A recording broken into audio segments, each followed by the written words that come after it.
காலையில் எந்திரிச்சதும் நல்லா தலையை சீவி நல்லா மல்லிப்பூ வச்சு முகம் கழுவி நல்லா பொட்டு வச்சு அதுக்கப்புறம் தான் வெளியவே போகணும். எப்போ பார்த்தாலும் நீ கொண்டை போட்டுக்கிட்டே தான் இருக்கிறப்போ போங்க அம்மாயி, எனக்கு அதுக்குள்ள நேரமே இல்லை. எதுக்கு நேரம் இல்லை? தலை சீவி பொட்டு வைக்கிறதுக்கா? இல்லம்மாயி, இப்பெல்லாம் என்னன்னே தெரியல, படுக்கையை விட்டு எந்திரிக்கவே முடியறதில்ல. இழிச்சவன் என் பேராண்டி கிடைக்கவும் நீ எந்திரிக்க மாட்டேங்கிற. இதுவே உன் சித்திகாரியோ இல்லை அங்கே இருந்துற மாதிரி இருந்துச்சுன்னா எத்தனை மணிக்கு எந்திரிப்ப, எத்தனை மணிக்கு வீட்டு வேலை பார்ப்ப, எத்தனை மணிக்கு சமைப்பனே கூட தெரியாது. ஆனால் ஆள் எந்திரிக்கிறதுக்கு முன்னாடி எல்லாம் தயாராக இருக்கும். என்ன என் பேராண்டியை பார்த்தா உனக்கு இழிச்சவன் மாதிரி இருக்கா? அம்மாயி, நீங்க எனக்கு தானே அம்மாயி அவருக்கு சப்போர்ட் பண்றீங்க. ஆமாம், அப்புறம் என் பேரனுக்கு தானே சப்போர்ட் பண்ணி ஆகணும். அவருக்கு சப்போர்ட் பண்ணா தானே என் பேத்தியை நல்லா பார்த்துப்பாப்படி. அதுவும் இல்லாமல் அந்த தம்பி அவங்க வீட்டில் நல்லா பார்த்துப்பாங்க. சோறு குழம்பாக்கி வைக்க கொடுக்க எல்லாமே. இங்கே எல்லா வேலையும் அவரே செஞ்சுட்டு போகணுன்னா அது எப்படி? நீயும் கொஞ்சமாவது வேலை வெட்டி பார்க்கணும்ல. முதல்ல எல்லாம் செஞ்சுட்டு தான் இருந்தேன். இப்போ தான் உடம்பு முடியாது போனதுலேருந்து எதுவும் செய்யறதில்ல. அதுவும் இல்லாமல் மாசமாக இருக்கிறதுனால அவர் எந்த வேலையும் செய்யக்கூடாதுன்னு சொல்லிட்டாரு. நீ கம்முன்னு உட்காந்துரு, நான் பார்த்துக்கிறேன்னு எல்லா வேலையும் அவரே இழுத்து போட்டு பார்க்குறாரு. அவங்க அப்படித்தாம்மா செய்வாங்க. அவங்க அப்படி பார்த்துக்கிறாங்கன்னு சொல்லிட்டு நம்ம எதுவும் பண்ணாமல் இருக்க முடியுமா? ஒரு வேளை நீ இப்போ மாசமாக இருக்கிறதே அத்தை வீட்டுக்கு தெரிஞ்சு போய் வைச்சே, அவங்க நம்ம பிள்ளையும் மருமகளையும் ஏற்றுப்போம் அப்படின்னு ஏற்றுக்கிற மாதிரி இருந்துச்சுன்னா, நீ இப்படி அந்த தம்பியை வேலை வாங்குறன்னு தெரிஞ்சதுன்னா அவங்க அம்மா கம்முன்னு இருப்பாளா இல்லை அவங்க தங்கச்சி தான் கம்முன்னு இருக்குமா? சண்டை வராதா?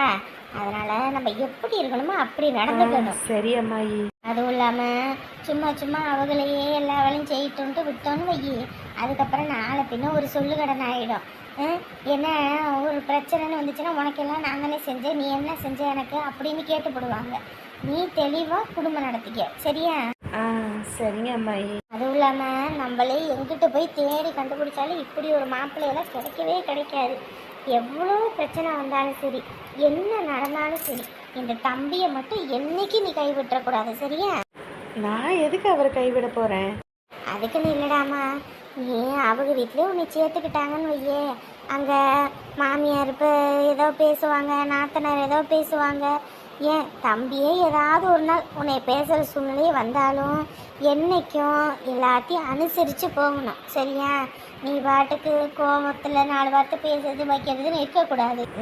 சரி. என்னைய பொறுத்த வரைக்கும் நீ சந்தோஷமாக இருக்கணும்டா, அதுதான் எனக்கு வேணும்.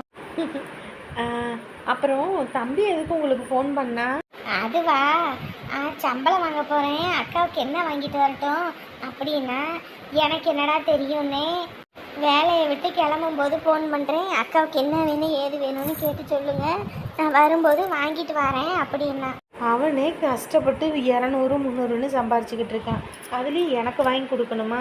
எனக்கு அதெல்லாம் ஒன்றும் வேணான்னு சொல்லுங்க. அதை இதன்னு வாங்கி அவன் காசு அழிக்க போகிறான். இதில் என்னம்மா இருக்குது? இந்த மாதிரி நேரத்தில் வாய்க்கு ருசியாக சாப்பிடணும்னு தோணுமில்ல, அதனால தான் அவன் கேட்குறான். அதுவும் இல்லாமல் அண்ணே, அவன் தாய் மாமே, அவனுக்கு இல்லாத உரிமை என்ன இருக்குது? அதுக்குன்னு எல்லாம் என்கிட்ட கொடுத்துட்டு நீங்கள் கஷ்டப்படுவீங்களா? நான் என்னத்தம்மா போய் கஷ்டப்பட போகிறோம்?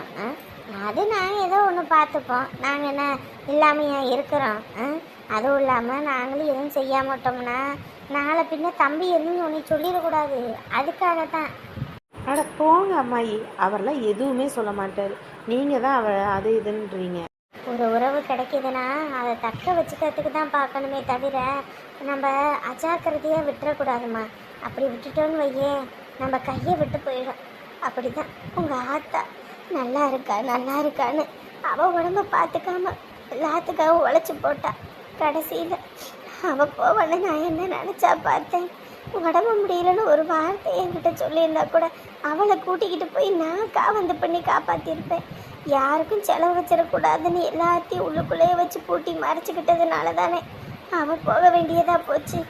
அதனால தான் எந்த ஒரு உறவையும் பத்திரப்படுத்தி வச்சுக்கணும். இந்த அம்மா வேற சீக்கிரமாக வாங்கிட்டு வருதான்னு பாரு. லைனில் அவங்க நிற்கிறாங்கன்னு நின்றுக்கிட்டே இருக்குது. ஏமா வாங்கிட்டு வாமா. அட இருடி, அரிசி போடட்டும், மற்றதெல்லாம் வாங்கிட்டேன், அரிசி வாங்கிட்டு தானே வரணும். சீத்து நீட்டிக்கிட்டு அப்படியே நின்னா எப்படி உள்ள பூந்து போய் கொடுக்க வேண்டியதானே? அடியே, ஏற்கனவே அங்க நிக்கிறவளுகெல்லாம் வந்து வந்த உடனே பூந்துக்கிட்டேன்னு சொல்லி பேசுறாளுங்க. இதுல நீ வேற. ஆமாம்மா, அவளுக்கு சொல்லுவாளுங்க. நான் கால் கடுக்க நின்றுக்கிட்டு இருந்தேன், உனக்கு சீட்டு போட்டு எவ பேசினாலும் நான் பார்த்துக்கிறேன், நீ வாங்கு. ஐயோ, இவளோட பெரும் ரோதனை அம்மா. அந்த பாரு, நீ அப்படியே ஏன் வாயை பார்த்துக்கிட்டு நில்லு. இதா பாரு, அவெல்லாம் உள்ள பூந்து கொடுத்து விட்டா. உன்னையெல்லாம் வச்சுக்கிட்டு ஒன்றும் பண்ண முடியாது. ஏண்டி, சாப்பாடு தான் வாங்கியாச்சு, இல்லை அதுக்குள்ள எதுக்கு ஆடுற? அரிசி மட்டும்தானே வாங்கணும், வாங்கிட்டு வார இரு. நான் வேற அந்த அரிசிக்காரனை வேற வர சொல்லிட்டேன். நமக்கு ஒரு 15 கிலோ, அம்மா வீட்டில் ஒரு 20 கிலோ, மொத்தம் 35 கிலோ கொடுத்தோம்னா எப்படி ஒரு 350 ரூபான்னு வாங்கி போடலான்னு பார்த்தா இது இப்போத்தான் நீட்டிக்கிட்டே நிற்கிது. ஐயோ, எவ்வளோ நேரம் ஆகும்னு தெரியலையே. பருப்பு கிலோவுக்கு எவ்வளோக்கு எடுக்கிறான்னு தெரியல. அதையும் கொடுத்தோம்னா அதுலேயும் ஒரு அமௌண்ட்டு கிடைக்கும். இந்த பருப்பை கொண்டு போய் வீட்டில் வச்சிடலாம். ஐயோ, எம்பூட்டு நேரம் பண்ணிக்கிட்டு இருக்காங்க. எப்பா கொஞ்சம் சீக்கிரம் கொடுங்கய்யா, என்னையா இப்படி பண்றீங்க? ஊரில் எப்படி எப்படியோலாம் வாழ்க்கை வாழ்கிறாங்க. நானும் ஒரு வாழ்க்கை வாழ்கிறேன் பாரு. ஒரு வேலைக்கு துப்பு இல்லாத ஒரு துப்பு கட்டவனை கல்யாணம் பண்ணிக்கிட்டு என் வாழ்க்கையே போச்சு. இதுவே தங்கச்சி பிள்ளைக்குன்னா ஓடி ஓடி செய்வான். வீட்டில் ஒரு வேலை செய்ய சொல்லி மூக்கால அழுவான். இந்த மீனை கழுவி கொடுத்தானா நான் உள்ளே போய் சமையக்கட்டில் ஏதோ ஒரு வேலை வெட்டி பார்க்கலாம். இவனுக்கு வீட்டில் வேலை செய்யறதுன்னு அப்படியே நோக்கம். வரட்டும், இன்னைக்கு பிடிச்சி 4 போடு போட்டாலும் சரிப்பட்டு வரும். ஐயோ, இவ என்ன வாசல்லே உட்காந்துருக்கா? ஐயோ, இப்போ என்ன பண்றது? வாரம் ஐயா, வாரம். வீடு இருக்குதுன்னு ஒன்று தெரியுதா இல்லை எல்லாம் மறந்துருச்சா? என்ன கோகிலா இப்படி பேசுற? வேற எப்படியா பேசுவாங்க? வேற எப்படி பேசுவாங்க? வீட்டில் ஒரு வேலை வெட்டி பார்க்கறதுக்கு துப்பு இல்லை. போனால் அப்பத்தான் ஆடிக்கிட்டாங்க. இவரு நான் இன்னும் அங்கெல்லாம் போகல, வேலைக்கு போனேன். அது இந்த பைக்கு டயர் பஞ்சர் ஆகி போச்சா, அதான் அது கடையில் விட்டுட்டு வந்தேன். இதை நான் நம்பணுமா? சித்தாளகள்ளி விலை கொடுக்க போனாலாம் கத்தாழ முள்ளு கொத்தோட வந்து குத்துச்சான். யாருக்கு அதுலையா நீ பூ சுத்துற? உன் தங்கச்சி பிள்ளைக்கு ஏதோ மாப்பிள்ளை வீடு வந்தாகலாமே, ஏதோ மாப்பிள்ளையெல்லாம் பார்த்துட்டு போயிருக்காங்களாமே. முன்ன நின்று நடத்தி வச்சதே நீ தானாமல. எல்லாம் எனக்கு என்ன தெரியாது நினச்சிக்கிட்டு இருக்கியா? எல்லாமே எனக்கு வந்துருச்சு. நீ ஒன்றும் நடிச்சுக்கிட்டு தெரியாத, சரியா? என்ன கோகிலா, என்னதான் இருந்தாலும் என் தங்கச்சி போனதுக்கு அப்புறம் நம்மள தான் அப்பாவும் அம்மாவுமா நினைக்குது. நம்ம தான் முன்ன நின்று எல்லாத்தையும் பார்க்கணும் வைக்கணும். இப்படி நம்மளே ஒதுங்கி இருந்தா நல்லாவா இருக்கும்? சொல்லு பார்ப்போம். இங்காரு அதுக பெற்று போட்ட இதுக்கெல்லாம் நான் பார்க்க முடியாது, சரியா? நம்ம வீடே இங்கே மேலே என்ன லட்சணத்தில் இருக்குது. தான் அடுத்து நீ மழை காலம் வந்துருச்சுன்னா கூரையெல்லாம் பிச்சுக்கிட்டு ஊற்றும். அது கூரையும் ஒரு ஓடு போடணும், இல்லையா ஒரு பில்லரை போட்டு ஏதாவது ஒன்று பண்ணணுன்ட்டு நான் பார்த்து பாடாப்பட்டுக்கிட்டு இருக்கேன். நீ இப்போதான் பொங்கச்சி பிள்ளைக்கு கல்யாணம் பார்க்குறியா? கல்யாணம் என்ன கோகிலா, 1000 தான் இருந்தாலும் நம்ம எல்லாம் ஒரே குடும்பம். அவளும் நம்ம பிள்ளை தானே. நாளை பின்ன அவளை அப்படியே ஒத்தையில விட்டுட்டோம்னா பார்க்குற ஊரில் உள்ள சாதிசனை என்ன சொல்லும்? என் தங்கச்சியுமே நான் என் புள்ள மாதிரி பார்த்தேன். அவங்க போனதுக்கப்புறம் அவங்க பிள்ளைய நான் புள்ள மாதிரி பார்த்து கரை சேர்க்க வேணாமா? சரியா, நீ கரை சேரு, இல்லை வேற எங்கே வேணாலும் போய் சேரு. ஆனால் நானும் நம்ம வீட்டில் இருக்க பிள்ளைங்களும் நடுத்தெருவில் போய் பிச்சை எடுத்துக்கிட்டு சேர்ந்துடுறோம், பரவாயில்லையா? இல்லை அனாதை மரத்தில் போய் சேர்ந்துக்கிறோம். நீ உன் தங்கச்சி பிள்ளையவே தாங்கிட்டு உக்காந்துரு. என்ன கோகிலா இப்படி பேசுற? வேற எப்படியா பேசுவாங்க? வேற எப்படி பேசுவாங்க? வீட்டில் ஒரு வேலை பார்க்குறதுன்னா உனக்கு வலிக்குது. இப்போ அங்கே போய் வேலை பார்க்கும்போது உனக்கு எந்த நோவும் வராதா? அன்னைக்கு என்ன சொன்ன? என்ன சொல்லிட்டு நீ போன? ஐயோ, எனக்கு காலு கையெல்லாம் நோவுது, ஆஸ்பத்திரிக்கு போயிட்டு வரேன்னு சொல்லிட்டு தானே போனேன். மாப்பிள்ளை வீடு வந்த விஷயத்த இன்ன வரைக்கும் நீ வாயை திறந்துருப்ப. அதுவும் எவ்வளோ ஒருத்தி மீன்காரி வந்து என்கிட்ட சொல்லிட்டு போகிறான், என்ன மாப்பிள்ளையெல்லாம் எப்படி என்ன ஏதுன்னு. அப்போ இந்த குடும்பத்தில் நீ எம்பிட்டு விவரமாக இருக்க. நான் அப்போ என்ன பைத்தியக்காரியா? எப்படிதான் இந்த ஊர்க்காரிக இப்படியெல்லாம் வந்து சொல்லி கொடுக்குறாளுகளோ தெரியல. இங்கே பாரு, அடுத்தவங்க பேச்சை என்னைக்கும் கேட்காத. அடுத்தவங்க பேச்சை கேட்டோம்னாலே நம்ம முன்னேறி வாழ முடியாதுமா. 4 பேர் நல்லா வாழணுன்றதுக்க சொல்ல மாட்டாங்க, குடும்பம் கெட்டு குட்டிச்சவரா போகணும்னு சொல்லுவாங்க. அடுத்தவங்க பேச்சை கேட்டுக்கிட்டு நீ என்ன சந்தேகப்படாத. அடிச்சி வாய முடியா. உன் லட்சணம் வெங்காயம் என்னன்னு எனக்கு தெரியாது. இங்கே பாரு, அவளுக்கு கல்யாணம் பண்ணு இல்லை வேற எந்த கன்றாவையும் பண்ணு, ஆனால் வீட்டில் ஒரு குண்டு மணினாக கூட அங்கே போகக்கூடாது. ஏதாவது ஒன்று நீ செஞ்சேன்னு எனக்கு தெரிஞ்சுது மவனே, அனாதை மடத்துக்கு போயிடுவேன். அப்புறம் பார்க்குறவங்க எல்லாம் தங்கச்சி பிள்ளையை தாங்கினானே தாம்பிள்ளையை தாங்காமல் விட்டுட்டானே அப்படின்னு உன் மூஞ்சிலேயே கேவலமாக படுத்துவாங்க. ஒழுங்க மரியாதையே இருந்துக்க சொல்லிட்டேன். இந்த தேவையில்லாத வெங்காய வேலையெல்லாம் பார்த்துக்கிட்டு திரிஞ்ச அப்புறம் என்னைய விட மோசமானவ யாரும் இருக்க முடியாது சொல்லிட்டேன். என்ன அத்தை திட்டிட்டு இருக்காங்களோ? என்னாலதான் அத்தை கிட்ட இவ்வளோ திட்டும் மாமாவுக்கு வாங்கிட்டு இருக்காரு. மாமா இதா வந்துட்டால, வந்தோடனே அப்படியே ஓடு. உன்னைய பாரு இன்னைக்கு நான் என்ன பண்றேன்னு. ரசத்தி வாத்தாயி, என்ன இந்த பக்கம்? எவரு அவ கூப்பிட்டான்னு நீ மட்டும் போனேன்னு வைக்கி, அப்புறம் நான் மனுஷியா இருக்க மாட்டேன்னு சொல்லிட்டேன். எனக்கு வேலை இருக்கு, வெட்டி இருக்குன்ட்டு இரு. என்ன மாமா, எல்லாத்துக்கும் கல்யாணத்துக்கு துணி எடுக்கணும்னு அங்கே ஃபோன் பண்ணாங்க. அதான் உங்ககிட்ட ஒரு வார்த்தை சொல்லணும்னு கூப்பிட்டேன். நீங்கள் ஃபோன் எடுக்கலையா? அதான் வீட்டுக்கு வந்து அத்தை எல்லாத்துட்டையும் சொல்லணும்னு வந்தேன். ஐயோ, இந்த பிள்ளை எல்லாத்துக்கும் நல்லது செய்யுது, ஆனா இவ முன்னாடியா வந்து சொல்லணும்? அப்படியா? ரொம்ப சந்தோஷம். ஏன் மாப்பிள்ளை வீடு வந்ததை கூட ஒரு அத்தையே என்கிட்ட சொல்லல, இப்போ துணி எடுக்க போறத மட்டும் வந்து சொல்றிய? ஏன் துணி எடுக்கிறதுக்கு காசு இல்லையோ? இந்த அத்தைக்காரி தான் தலைமையில செய்யணுமோ? ஐயோ, அப்படியெல்லாம் இல்லை அத்தை. நான் காசு சேர்த்து வச்சிருக்கேன், அதில் தான் எல்லாத்துக்கும் துணி எடுக்கணும். அதான். சரி, நீ போ. அவ ஏதாவது அதிகமா பேசி கொடுவா. போ, நான் வீட்டுக்கு வரேன். போ. இல்லையா, செய்க காட்டிய செய்க. இங்க பாரு, இந்த வீட்ல இருந்து ஏதாவது அங்க போனுச்சு அப்புறம் பாரு என்ன பண்றேன்னு. என்ன பண்ணலாம்? ஆஹா, இன்ன வரைக்கும் மண்டை மேல இருக்க கொண்டைய மறந்துட்டேனே, இப்பதான்டா ஞாபகம் வந்திருக்குது. அடியே இழுப்பி, உனக்கு இவனுக்கு ஏதோ ஆயிடுச்சுன்னா துடிச்சு போயிடுவியா? துடிச்சு நீ துடிச்சு போறியோ இல்லை தவிச்சு போறியான்னு இனிமே தெரியும். கரண்டி எடுத்து பழுக்க காய வைப்போம், அதுக்கப்புறம் அதை அவன் துடிப்பான், அப்புறம் வழியில துடிப்பான். டேய் வாடா வா, நல்லா பழுக்க காய வச்சு வைக்கிறேன். இன்னைக்கு இருக்குடி மாப்பிள்ளை உனக்கு சரியான கச்சேரி. நடிச்சுக்கிட்டு தெரியுங்களா? இன்னைக்கு நான் படுற ஒவ்வொரு வலிக்கும் வேதனைக்கும் நீங்கள் 2 பேரும் கண்டிப்பாக பதில் சொல்லணும். அதுவும் இல்லாமல் நீ இருக்கல்ல, அவளை நைஸாக ஏமாற்றி கூட்டிகிட்டு போய் இன்னைக்கு மாசமாக இருக்காளியா? அதுவும் இல்லாமல் ஒன்னால நேற்று அவன் என்னை அடி அடி நட்டிச்சான், அதுக்கு திருப்பி கொடுக்கணுமில்ல. ஐயோ வந்துட்டு இருக்கானே, இது பக்கத்தில் வந்து நம்ம பார்த்தான் அப்புறம் அம்புட்டு தான், அப்படியே வச்சுட்டு போயிடுவோம். ஐயோ வேண்டாம் வேண்டாம், இப்படி வச்சோம்னா அது சூடுபட்ட கரண்டின்னு அவனுக்கு தெரிஞ்சு போயிடும். அப்படியே தெரியாத மாதிரி வச்சிருவோம். அத்தி, இந்த இடமே சரியான கொதி கொதிக்குது, இனி அந்த பக்கம் தான் சரியான கொதி கொதிக்கும் போல இருக்கே. பழுக்க காய வச்சாச்சு, இனி அம்புட்டு தான், கை போச்சு. இனி திங்கிறது கழுவுறதுன்னு எல்லாம் ஒத்த கை தாண்டி மாப்பிள்ளை. என்னது நெல்லை வைக்க போட்டுட்டு ஆள் ஒருத்தரையுங்கானா? என்ன இப்படி பண்ணிக்கிட்டு இருக்காங்க? கொஞ்சம் கூட பொறுப்பே இல்லாம நல்ல தலைப்புன்னு கொதிக்குதே. அது தலைவுல கிளவுலன்னு கொதிக்கிறது இருக்கட்டும், முதல்ல கரண்டியை தொடுறா. கரண்டியை தொடு, தொடுடா தொடு. ஆடு பெரியதா? இந்த சூடு போதும். ரொம்ப கொதிக்க விட்டோம்னாலும் அப்புறம் ரொம்ப விதையா இதை வெந்து போச்சுன்னா அது வேற ஒன்று ரொம்ப போயிடும். ஆமா, அடுப்பெல்லாம் ரொம்ப முக்கியம். எட்டுடா முதல்ல எட்டு. அம்மா, ஐயோ அம்மா, ஐயோ சுட்டுச்சே, ஐயோ கொதிக்க இருந்திருக்கு போலயே. ஐயோ ஐயோ எரியுது அம்மா, எரியுது. எரியுதா? எரியட்டும். அப்படிதாண்டா இருந்துச்சு எனக்கும். இப்பதான் மனசுக்கு ரொம்ப குள்ளுன்னு இருக்கு. ஐயோ அம்மா, வலிக்குது, வலி தாங்க முடியலையே. ஐயோ அம்மா, தெரியுதே.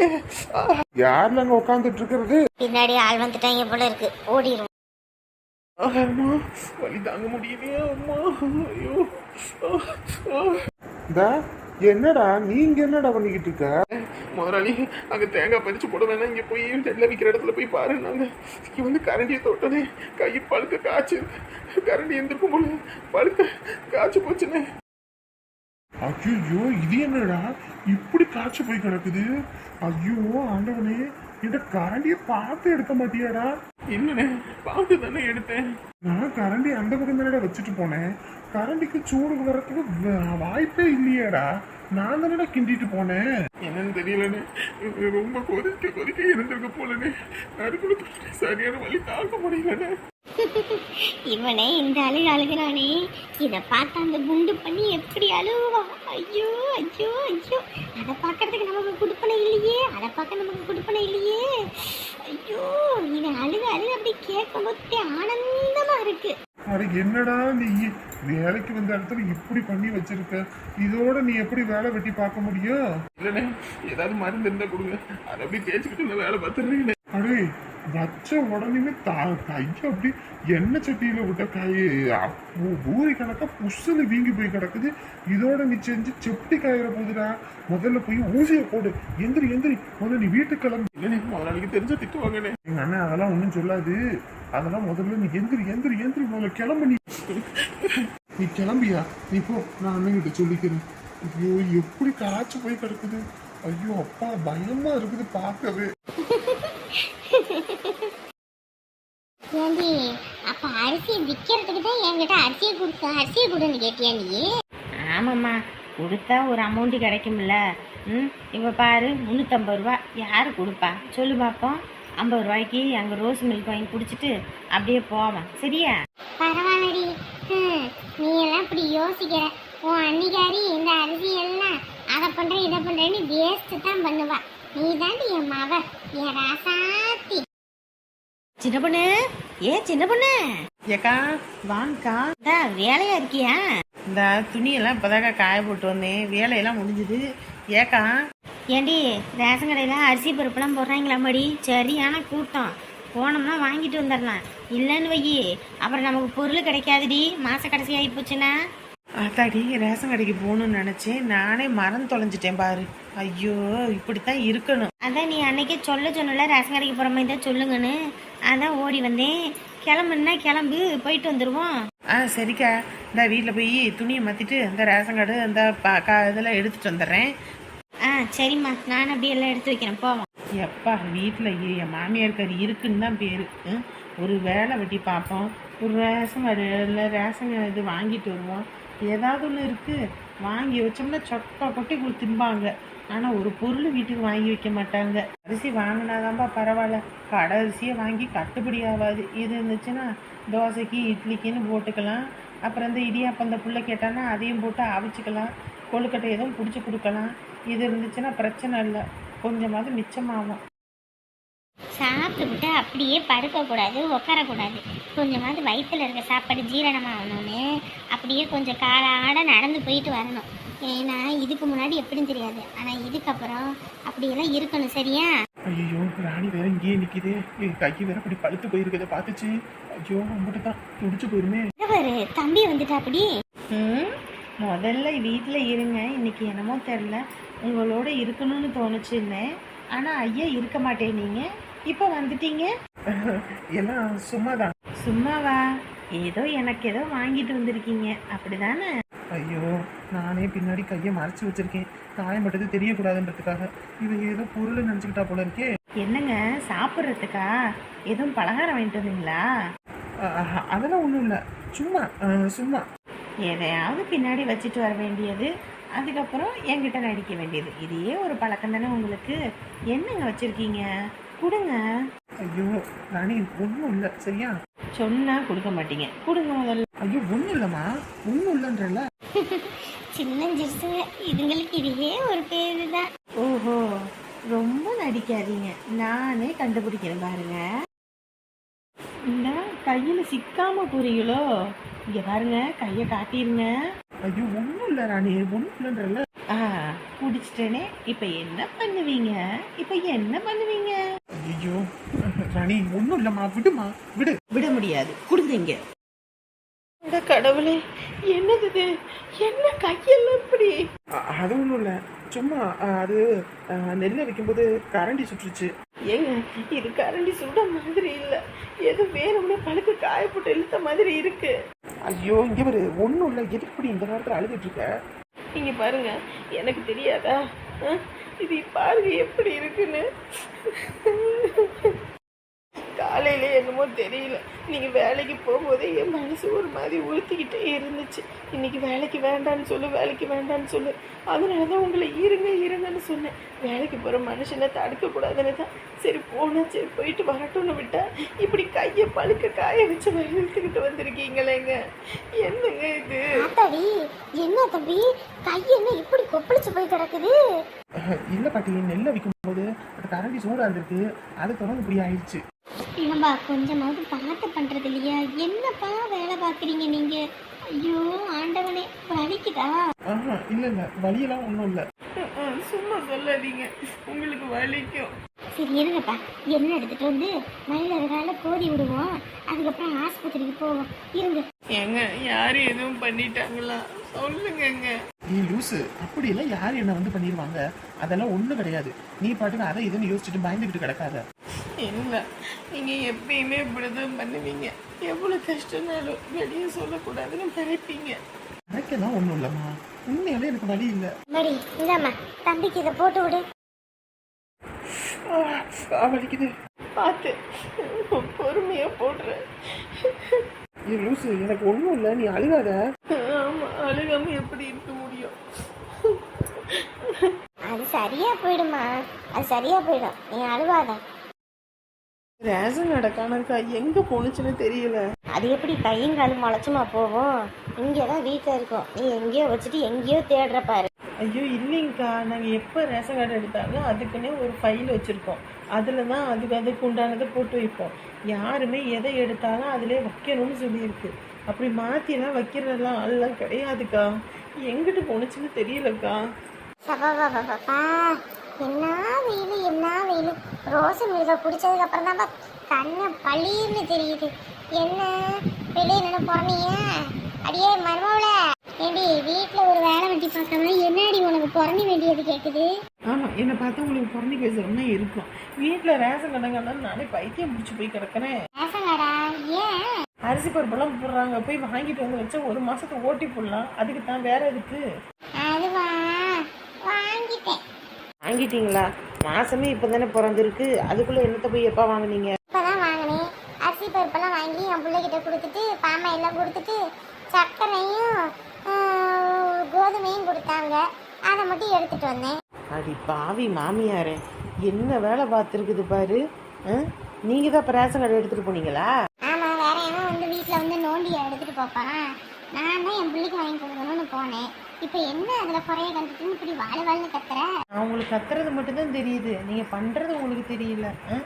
ஏன் இந்த வேலை பார்த்தீங்க நீங்கள்? கொஞ்சமாவது உங்களுக்குலாம் மனசாட்சின்னு ஒன்றும் இல்லை. இந்த வீட்டில் என்ன மனுஷங்களே இல்லையா? அதை வாங்கி அங்கே கொடுத்துட்டு வந்திருக்கீங்க.